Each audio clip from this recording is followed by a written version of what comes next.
Hey Tris, how you doing, man? This is Rez. Just making this video because I think it's better to just make a video and talk to you rather than commenting back and forth. Anyways, this is where I live, California. Sunny today, beautiful. It's electric cars. They sound like something from Back to the Future. It's weird. Anyways, man, it's just really, it's the same thing with the body of Christians where they bicker and they banter back and forth even amongst each other, tearing each other down, saying that the other person's not a Christian because they don't believe maybe the same doctrines about hell or the state of the dead or where we stay in our millennial reign, whether it's heaven or earth. None of these things are salvation issues. None of them, knowledge does not save you. There are 40,000 different denominations and they all believe a little something different. And the arrogant thing is they all say that they have the truth, when in actuality, only God has the truth. We have bits and pieces of the truth. Similar to a bunch of men that are blindfolded, grabbing for an elephant, and I'm sure you've heard this analogy. One guy grabs the tail, one guy grabs the ears, one guy grabs the nose, and they start describing it, but none of them have the entire picture. But they think they have the entire picture. So I've realized in my life I've been through enough heartache and trouble, even with my health, that really you say that I'm prideful, but I'm really not prideful at all. I'm a lot of other things, but prideful is not one of them. At least I don't believe it is. And maybe I am and I can't see it, but I don't believe that I am. I believe that only Jesus has the truth. We're doing the best that we can to understand him, and that I am understanding him to the best level of my knowledge, and that my only job here on earth is to understand him the best way that I can. But more importantly than that, it's to love my fellow man, to love my brother, to love my sister, to treat them the way Jesus would treat them, and treat them the way Jesus asked me to treat my fellow man. Without that, as Paul says, knowledge gets puffed up, and I become like a clanging cymbal with all my knowledge. It means nothing. Literally means nothing. And I think that when we die, we're all going to find out that we knew a lot less than we thought we knew. And that the only thing that God really commanded us to do was love our fellow brothers and sisters and to not judge them accordingly based on our understanding of who they are. Because I cannot know your heart. I cannot know what you've been through in your life that causes you to believe the things that you believe. I know you've said you've had issues with mental health, in and out of hospitals at times, in and out, with drugs. You were involved in the New Age, and what I believe has happened to you is that you got so demonized that you're so careful now to step 1 degree or 2 degrees outside of which you know that brought you sanity. And I can understand that. I had a similar situation happen to me. coming to Jesus.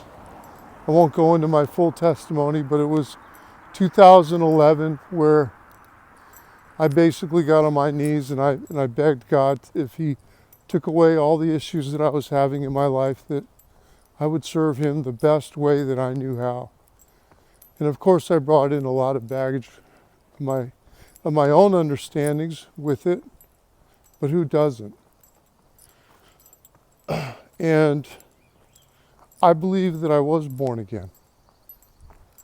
Because the night that I accepted Jesus was the night that I threw away all my drugs, all my worldly music, all of my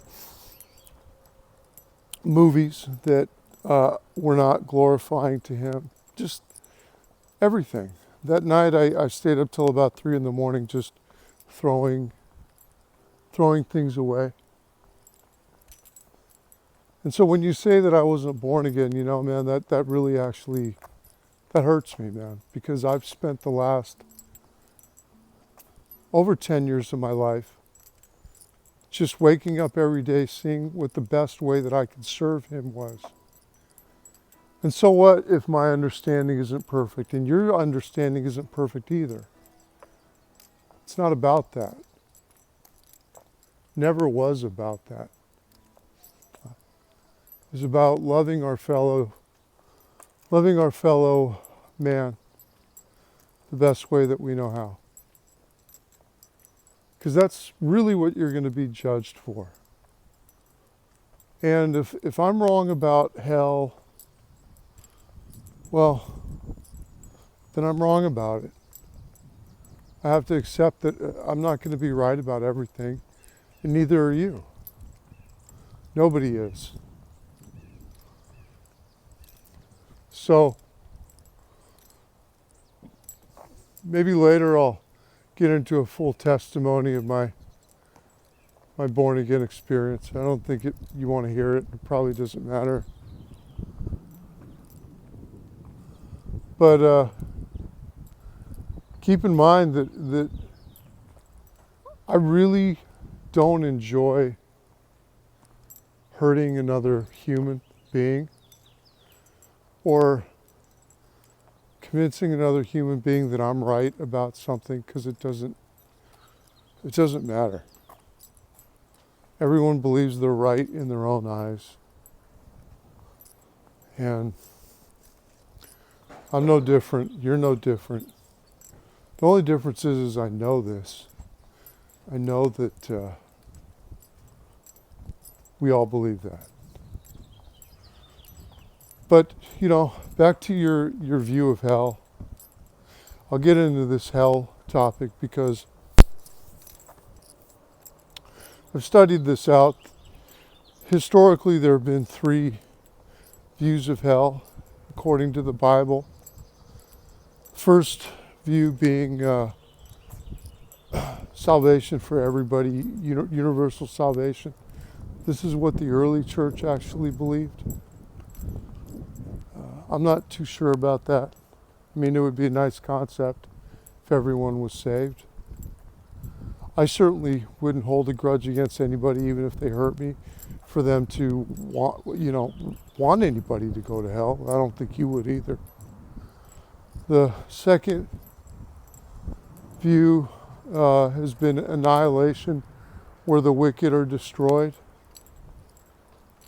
This has the most evidence in the Bible, where Jesus says, "Fear not the one that can destroy the body, but the body and the soul." I lean more towards that the wicked are destroyed. But the third view, which is what you believe, is eternal torment, where, because you say you had a open vision of it at some point. I'd be real careful of those open visions. I don't put too much stock in them. It's just it's our imagination. You go with what the Bible says and what Jesus taught. Continually it says in the Bible, the wages of sin are death. It's death. It's not eternal torment. This view of eternal torment is actually pagan. It's silly in concept, because it's basically saying that God keeps your soul alive just to send you to hell to torture you forever and ever and ever. This does not get rid of the problem of sin. All it does is keep it alive. And really, what you're attributing to God is worse than anything that you would even attribute to the worst serial killer in the world. I mean, if we looked at a serial killer and he tortured his victims, eventually that serial killer actually kills his victims. He doesn't just torture them forever and ever and ever as some sick thrill. But yet if you saw another man doing that, you would believe that that was the most wicked thing anybody would do. Would be, the closest to something like that would be like Jeffrey Dahmer, who just kept people alive. And we all agreed that that was sick. Yet God is in the business of salvation, saving people. And even if everyone doesn't accept his salvation, why torture them? See, you're not a father, Tris. You don't understand these concepts of being a father and having a son. I have a daughter, man, and it hurts me if she doesn't want to be with me. But, and God is infinitely more merciful than I am. Yet if she didn't want to be with me or somehow rejected me, there's no way in my mind that I could ever think about wanting to hurt her in any way. No. I mean, I would let her go, and hopefully, like prodigal son, she'd be back. But the last thing on my mind would be to see hurt another human being. I mean, if I asked you, Tris, could you say, look at if there was a cat around here or a mouse, could you take that mouse who, I don't know, maybe went to the bathroom in your shed, and I asked you, hey, let's take that mouse and torture it. You'd look at me like I was completely insane. You couldn't torture a mouse for 5 minutes, yet you believe that God, who is infinitely more loving than we are, could do that to one of his children for eternity. I mean, really, there's this cognitive dissonance, and I don't see why you literally you can't see it. I pray that you can see it, because I see it. And truly, if God is like that, which I know that he's not like that, why on earth would you want to spend eternity with somebody like that? Just a psychopath that's so petty and prideful that he's like, oh, well, if you don't love me, I'm going to burn you forever and ever. Man, I don't understand why you can't see this. I believe it's probably because, like I said, you came out of the New Age, you were demonized, and you have some PTSD from that. And this has become like a block in your mind with God. You want to make sure you do everything right so what happened to you doesn't happen to you again. You don't end up demonized or in a mental hospital or whatever happened at the time, because I don't know. You want to make sure you have all your I's dotted and your T's crossed, because it was traumatically painful for you, and that's become like a block, and I get it. We all have those blocks.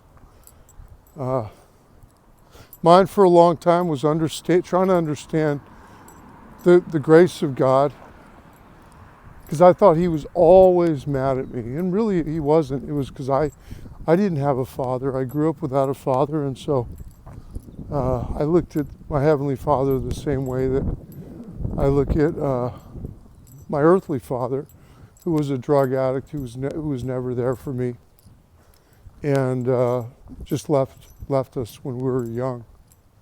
And it took me a long time to really be able to just cry out, Abba, Father, and look at him like a father. And not just a taskmaster who's waiting for me to do something wrong, just so he can say, oh, I told you so, or I'm going to punish you for that. He's not like that, Tris. Now, I agree we shouldn't become lascivious with our knowledge of God. In other words, taking that and becoming prideful with it and say, oh, well, God saved me, so I can do whatever I want. I can smoke weed or go to strip clubs or fornicate. And that's how, that was the kind of Christian I was before 2011. I didn't really know him. And I'm still trying to get to know him. But anyways, I'm probably going to cut this video right now short, because I don't want to make it too long, because you're probably not going to listen to it. Or you might. Anyways, man. I'd rather just talk like this than talk any other way. Making comments or whatever, because this isn't, it's not glorifying to insult you, or I really don't enjoy it. So, like I said, this is my complex. This is where I live in California. I play guitar too, man. I play more electric, but my influences growing up guitar-wise was like Joe Satriani. How you doing? Good. I like Joe Satriani. He's a great guitar player. Anyways, man, enjoy your time in Poland, because I think that's where you said you were. And stay light, Tristan. All this stuff that we do to our brothers and sisters, it only weighs down our hearts to judge another man. At least it does for me. I can't carry any more of it around. We're going to be in end times pretty soon, where people may be persecuting us. As you said, they will be, which is what it is. But I'm not trying to persecute another man. Because that's not what they did. When the Christians were martyred, right after, Jesus' death, none of them lashed out against the people that was going to martyr them. They went willingly. They were fed to the lions. They were burned at the stake, and they did so with joy. So I know that's hard, but I hope we can do some of that. I may show you my guitars in another video if you like guitars. I have a few of them, but all right, man. Be blessed and take care.